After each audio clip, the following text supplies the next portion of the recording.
And ito guys, mga blessings ng gitnang-gitna ng spread nyo. Blessings, pagpapala, kasaganaan.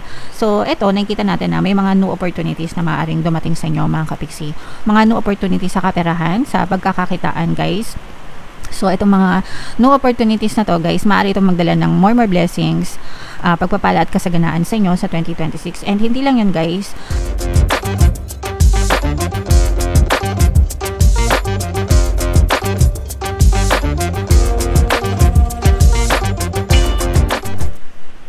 Hello guys, hello Scorpio, welcome back to Pinoy Pixie Tarot. Ang pamagat ng episode natin for tonight is 2026 kapalaran para sa Scorpio, Sun, Moon, Rising Sign, and Venus. So, Happy New Year sa inyong lahat guys, Happy 2026. So, unahin natin tong deck na to, mga kapiksi. Tingnan natin yung mga angel messages para sa inyo guys. So, meron tayong timeline within the next few months. Meron tayong communicate clearly, mga kapiksi, at saka compromise na message, guys. So, ito yung timeline, guys, no? Sabi ko nga, within the next few months, pagpasok ng 2026, guys, dito nyo mararanasan yung mga answered prayers, yung mga bagay na hinihiling nyo, mga kapiksi, yung mga bagay na minamanifest nyo. Ibig sabihin, pwede kayong maka-experience ng mga movement or paggalaw, no? Towards your goals, towards your dreams, towards your desires. Iba-iba kayo, guys. So, depende yan sa mga blocks nyo. Pwedeng mas mapadali, pwedeng mas tumagal. Depende sa focus, no? The more na nagfo-focus kayo, the more na binubuhos nyo yung attention nyo, the more na mas mabilis siyang mag-manifest. And kapag ka naman nanenega kayo or pessimistic kayo, guys, may chance na mas lalo pang madelay yung mga manifestation nyo, mga kapiksi. Okay? So, advice ko lang, stay focused on your goal, regardless of your situation, para mas mabilis mag-manifest yung mga desires nyo. Okay? And communicate clearly, mga kapiksi, no? Ayusin yung inyong communication department sa lahat ng aspeto ng buhay, sa relasyon, sa trabaho, sa pag-ibig, sa pamilya, sa negosyo, kahit saan, mga kapiksi. Make sure na palagi kayong nagkakaroon ng magandang communication sa mga tao sa paligid nyo para walang gulo, para walang sabit, para palaging maayos, no? Iparating nyo sa kanila yung mga ine-expect nyo and itanong nyo rin sa kanila yung mga expectations nila from you, and then you meet halfway, guys. Okay? Alright, and another message, guys, no? Ito'y compromise, ibig sabihin, agreement, no? Matutong magkaroon ng kompromiso, makipag-agree sa ibang tao. Sabi ko nga, guys, no? Expectation, no? So, iparating nyo sa kanila kung ano yung expectation nyo, and kailangan alam nyo rin yung expectation nila sa inyo, and kailangan mag-compromise kayo, no? Meet halfway, mga kapiksi. So, para sa magbe-benefit yung lahat, no? Hindi lang puro ikaw, hindi lang puro sila, dapat parehas kayo, mga kapiksi. So, kahit saang aspeto ng buhay, pwede ito, guys.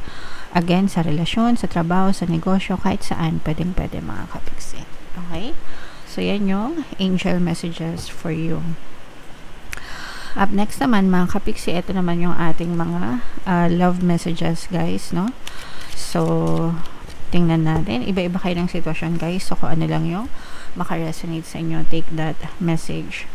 So, meron tayong trust, reconciliation, mga kapiksi, and religious factors, guys. So, unang-una, syempre, kailangan ng tiwala sa relasyon. Hindi lang puro love. Hindi tayo mabubuhay sa love lang, guys.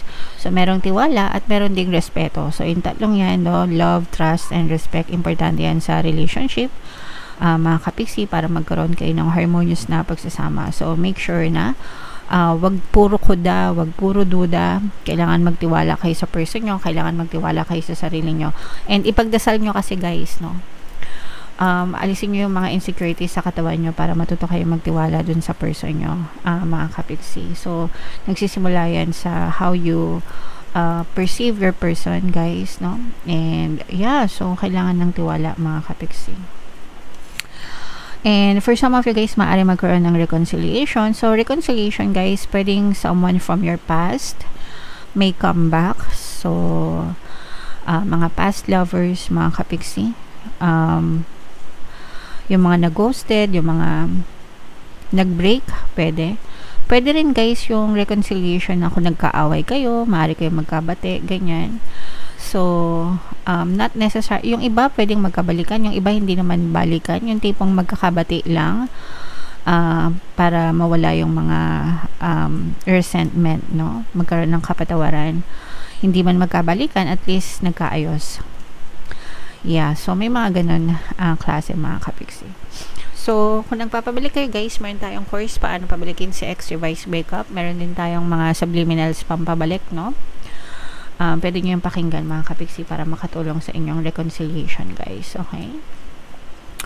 And for some of you guys na maaari nagkakaroon din kayo ng mga religious factors, no? Sa Pilipinas, medyo although hindi naman lahat guys. Yeah, pero sa Pilipinas kasi 'di ba masyadong sa iba key factor talaga yung religion sa relationship, kasi yung iba talaga bawal sila makipagrelasyon sa ganitong religion, ganyan. So maaaring nagiging balaka dyan sa relasyon nyo. For some of you, hindi lang religious factors, pwede rin cultural guys, no? Mga cultural beliefs, especially pagka ibang lahi, mga afam, no? Yung mga jowa nyo. So, nagkakaroon kayo ng mga ganong klaseng blocks sa relationship.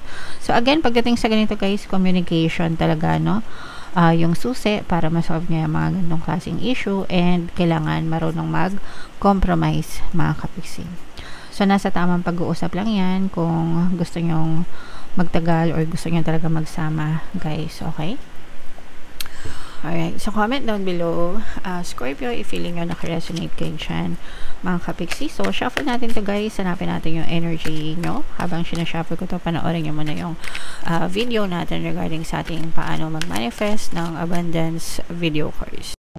Kapiksi, sawa ka na ba sa mga struggles at hirap sa buhay mo? Masipag ka ba at masikap sa buhay ngunit hindi ka pa rin umaasenso? Ilang beses ka na bang nag-attempt magnegosyo at mag-invest pero palagi ka pa rin nalulugi? Sa pagkakataon na ito ay maaaring may subconscious beliefs ka na nagiging balakid sa iyong pag-unlad at pagyaman. Introducing, paano mag-manifest ng abundance video course.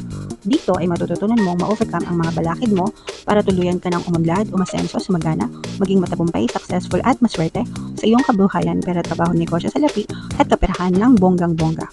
Dali, mag-send na ng email sa pinoypixie@gmail.com at simulan na ang iyong pagyaman ngayon.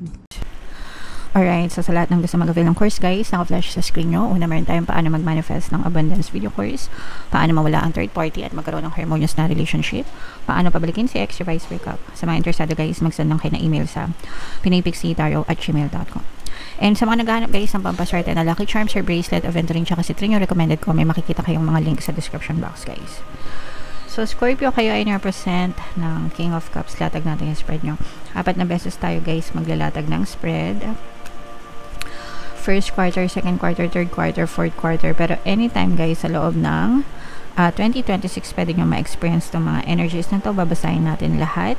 Positive at saka negative na energies. So itong first set ng deck natin, ito yung puro positive mga kapiksi. So unahin na natin tong reconciliation guys, no? Kasi sabi ko nga sa inyo, for some of you, maaring may magbalik, magkaroon ng reconciliation sa relationship mga kapiksi. So definitely guys, for some of you, maaring nyo talaga ma-experience yan. First quarter pa lang ng 2026 mga kapiksi. So someone from your past may be returning, mga ex nyo, especially guys yung mga LDR, no? Kung mga LDR kayo, maaari magkita kayo ng mga person nyo kung hindi pa kayo nagkikita. So maaari kayo magkita mga kapiksi, and hindi lang sa LDR guys, kahit hindi LDR, pero yeah, maaari magkita yung mga magjojowa na hindi na nagkikita or matagal nang hindi nagkita guys, okay? You may also be dealing with somebody na mas younger sa inyo. Yung iba sa inyo guys, parang ini-stock na kayo nito bago pa sila bumalik, bago pa sila makapag-reconcile. So this person is already stalking you sa social media. Pwedeng nagtatanong-tanong na siya sa mga friends nyo, ganyan. Haba ng hair mo, guys. Ang haba ng hair nyo. So, kung meron kayong mga common friends, pwedeng gumagawa din ito ng dummy account, guys. Kasi parang pinapakiramdaman niya kung okay na ba na makipag-contact ulit sa inyo. So, kung naramdaman niya na yung signal, definitely guys, this person will contact you. Yeah, okay. And ito guys, mga blessings ng gitnang-gitna ng spread nyo. Blessings, pagpapala, kasaganaan. So, ito, nakikita natin na may mga new opportunities na maaaring dumating sa inyo, mga kapiksi. Mga new opportunities sa kaperahan, sa pagkakakitaan, guys. So, itong mga new opportunities na to, guys, maaari itong magdala ng more blessings, pagpapala at kasaganaan sa inyo sa 2026. And hindi lang yun guys, ito rin yung magiging daan or susi para makarecover kayo, makabawi kayo sa buhay nyo, especially guys kung nag-fail kayo sa 2025, may mga losses kayo, especially financial losses, no? So, kung nagkaroon kayo ng mga financial losses, may mga nawala sa inyo, kabuhayan, nasira yung mga kabuhayan nyo, especially guys dun sa mga nahirapan, no? Kasi diba last year or itong 2025, merong bagyong Tino, may bagyong Uwan, tas meron pa mga lindol, guys. So, kung naapektuhan kayo dyan, at kahit ano bang bagyo, at saka kahit nasa ang lugar kayo, no? Kasi hindi lang naman sa Pilipinas to. So, kung meron kayong mga failures, tsaka yung mga na-deport, mga kapiksi, hindi ko alam ba't narinig ko yung salitang deport. Pero kung na-deport kayo or nawalan kayo ng trabaho ngayon 2025, makabawi kayo guys sa 2026. Huwag kayong mag-alala, okay? So, make sure lang na marunong kayong tumiming, marunong kayong mag-grab ng mga opportunities kasi i-bless talaga kayo sa opportunities next year guys, okay? So, imayin-mayin nyo na yung mga blessings, pagpapala, kasaganaan, recovery, no opportunities, mga kapiksi, itong reconciliation guys. Maaring may magbuntes sa inyo next year, maaring magkaroon kayo ng addition to the family. So, it's either magbuntis kayo, magbuntis yung mga asawa nyo, or mabuntis yung mga anak nyo, mga in-laws nyo guys, no? So, pero merong bagong baby, merong addition to the family. At saka, hindi lang buntis, kumbaga magpakasal, baka may magpakasal na mga anak nyo, or magpakasal kayo. Guys, okay? So, what else, mga kapiksi? Unahin muna ulit natin yung mga negative energies. So, for some of you guys, ito may mga stress dito. Ito, this is more stress sa ano, guys, no? Parang meron ano sa inyo ng, magdadala sa inyo ng konting stress, mga kapiksi. Pwedeng sa ano din, ito sa love, guys, sa relationship. Syempre, hindi naman palaging masaya yung relasyon. So, pwedeng up and down yung relationship nyo, guys. Pwedeng magkabalikan kayo, tapos mas stress ulit kayo. So, ingat-ingat na lang, guys, no? Especially kung yung person mo is toxic talaga. Kung alam mo na toxic siya, kaya kayo naghiwalay, tapos nagbalikan kayo, pero toxic pa rin siya, mga kapiksi, maaari kayong maka-experience ulit ng stress dun sa person na yon guys, no? Pwedeng ano, kasi nararamdaman natin na mahal nyo yung isa't isa, no?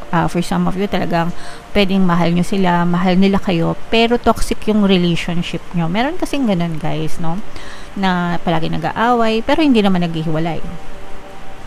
So, for some of you, pwede nyo ma-experience yun, guys. Kung mahal nyo talaga, diba? Walang iwanan, walang sukuan, pero yun nga lang, you have to deal with stress. Kulang ito ng ano guys, trust. Kaya nga lumabas ito, kailangan marunong kayo magtiwala sa isa't isa. Parang ito yung missing sa relationship nyo, kaya kayo na-stress, mga kapiksi. So, there could be some kind of jealousy. At saka meron kayong mga unresolved issues, guys, in the past. So, na-stuck yun. Kaya palagi kayo nagdududa. So, kailangan nyo ma-resolve yun. And kailangan nyo pag-usapan para hindi na siya paulit-ulit na mangyari sa relationship nyo, guys. Okay? Alright. And ito naman ay swerte, guys. So, swertehin yung mga magne-negosyo. Especially, guys, kung yung negosyo nyo is may mga kinalaman sa travel, mga kapiksi.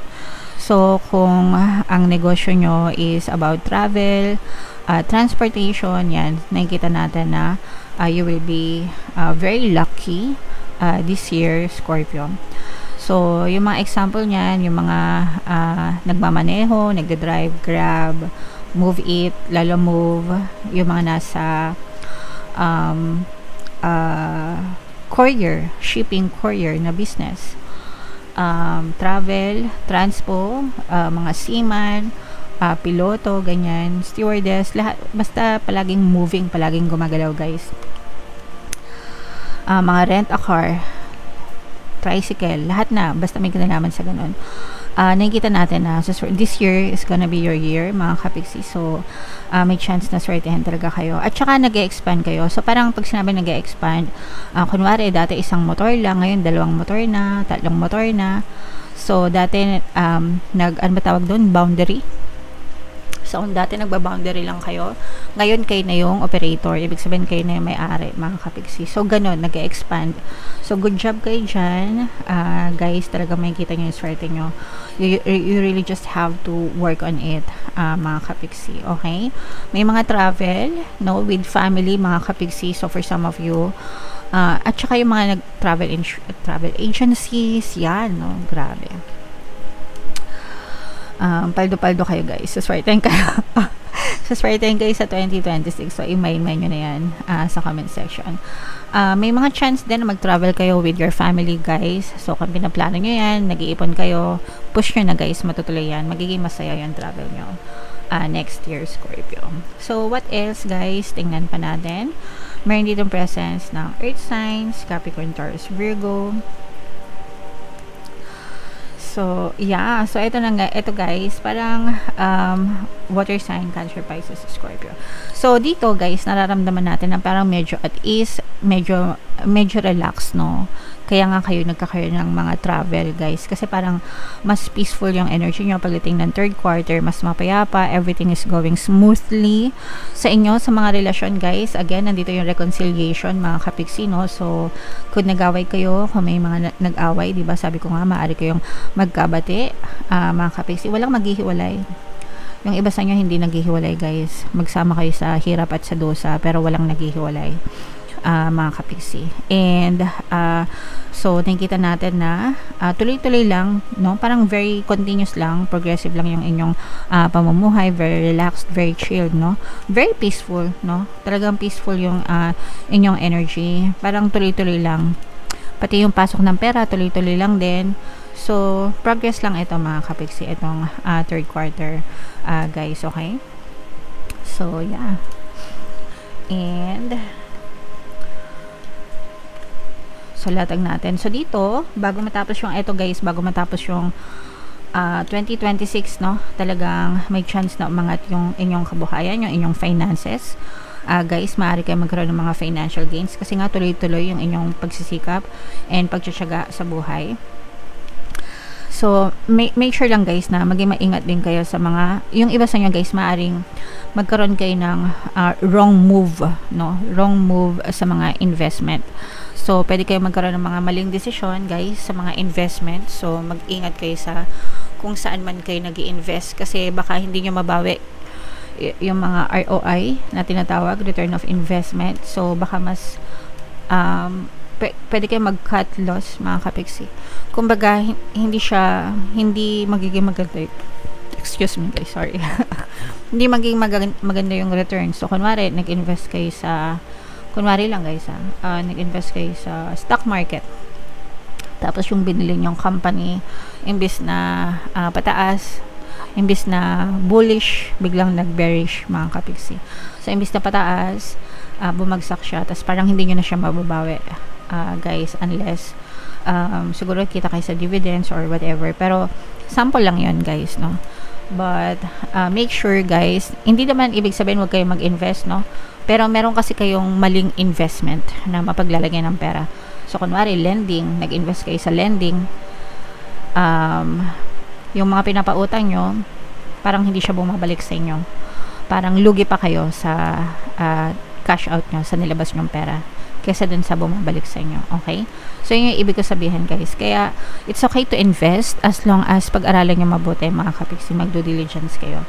Hindi pwedeng hindi nyo pinag-aaralan yung mga investment nyo, guys. Okay? So, just be very, very careful, guys. Okay? Alright. But, again, no, ito may mga financial gains kayo talaga. May chance na umunlad, umasenso yung buhay nyo. Especially, guys, again, no, nandun na naman ako sa travel. Travel, guys. Yung iba sa inyo, may chance na mag-abroad kung iniisip nyo na mag-abroad or lumipad next year, mga kapiksi, maaring tsaka yung lilipat ng trabaho, guys.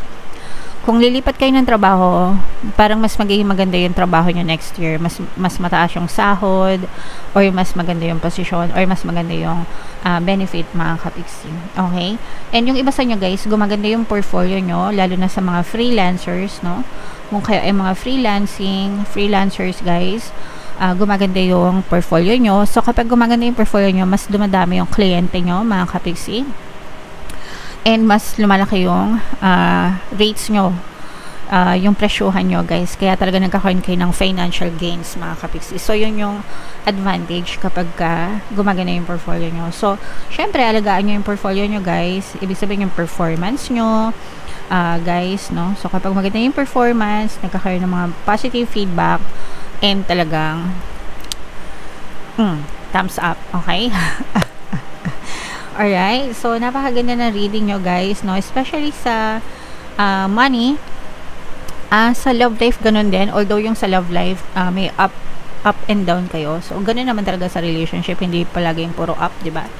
Minsan may mga down din. So, and it's okay, guys, as long as willing kayo na i-workout yan. Pero sa kaperahan, super ganda ng inyong energy. Meron kayo energy ng blessings, swerte, at mga pagpapala, at saka pag-unlad at pag-asenso. So, alagaan nyo mabuti guys, yung mga opportunities, yung mga kaperahan na pumapasok sa inyo. So, bubunot lang tayo ng dalawa pang mensahe. Ito yung sa love life, ito yung sa life messages. And reminder guys, no, pwede nyo panoorin ito ng paulit-ulit. So, panoorin nyo ngayon bago matapos yung 2026, pagpasok ng 2026 guys. And for the rest of 2026, monthly or quarterly, no? So, yeah. Para ma-remind kayo sa mga mensahe, mga kapiksi. So, ito yung mga messages sa inyo. Ito guys, sa love life, different paths, no? You are not on the same page with the person you have in mind. The directions you want to move into are different. So, pwedeng kaya kayo nagkakaroon ng pag-aaway, pagtatalo dahil sa pagkakaiba nyo. Again guys, sabi ko nga kanina, yung religious factors, diba? Dito pa lang magkaiba na. Tapos yung iba sa inyo, cultural beliefs din, mga kapiksi, lalo na kung magkaibang lahi. Or siguro yung mga personal beliefs nyo din guys. Kahit parehas kayo ng reliyon, pero magkaiba naman kayo ng mga personal beliefs, nagiging balaki din siya sa inyong relasyon guys. Pero it doesn't mean na hindi kayo magkakatuluyan o hindi kayo magiging okay, no? Nasa tamang pag-uusap lang yan. Kaya nga sabi din dito kanina, di ba? Communicate clearly. Kailangan talaga nag-uusap kayo and compromise. Kasi yan talaga yung susi para sa long-lasting na relationship guys. So kahit magkaiba pa kayo guys, as long as nagkakaintindihan kayo, okay na yun, no? Basta mag-usap kayo, okay? Walang awayan. Alright. Excuse me. And another message para sa inyo guys. If you think you are alone, you are not. We are beside you in all challenges that you face. Trust that outside sources will always be working with you to ensure the best outcome of every situation. We have your best interests at heart. We love you. So, ito mismo guys, galing from the divine universe, galing from your angel guides, spirit guides, mga kapiksi. Hindi kayo nag-iisa, no? Hindi tayo nag-iisa. You're always safe, you're always protected, you're always being guided by our spirit guides, mga kapiksi. You're not alone. You were never alone, and you will never be alone. Palagi nyo yung tatandaan, guys. Palagi natin kasama yung mga gabay natin. And of course, the divine universe. Okay? So, magtiwala lang tayo. Ugaliin ang pagdadasal. Mga kapiksi, kausapin nyo sila. Palakasin nyo yung spiritual connection nyo with them. Mga kapiksi, and always give them your thanks, no? Yung pasasalamat nyo, kasi hindi naman talaga nila tayo pinapabayaan every single day, mga kapiksi. Okay? Alright, so yeah. comment down below guys if feeling nyo naka-resonate kayo and kung na-excite kayo sa inyong 2026 mga kapiksi, comment nyo na rin sa baba. Lahat na magaganda i-mind nyo na. And bago tayo matapos guys, gusto ko lang i-take tong pagkakataon na to para magpasalamat sa inyong lahat, buong puso mga kapiksi. Thank you so much sa bawat like, bawat comment, bawat pag-share nyo, sa mga pag-follow and pag-subscribe nyo mga kapiksi, pati sa Facebook page natin, sa pakikinig nyo ng mga subliminals, pag-avail nyo ng mga courses, pag-member guys, lahat-lahat na na-appreciate ko kayo lahat since day one. I love you all so much and sana samahan nyo ulit ako guys next year, ngayon 2026 and many more years to come. Pang forever to Scorpio. Alright, I love you all mga kapiksi. Ito yung ating 2026 kapalaran, panoorin nyo din. Pick a card guys. Success stories ng paano mag-manifest ng abundance video course. Click here to subscribe guys. Thank you for liking, sharing, and subscribing. I love you all. Have a nice day. Bye bye.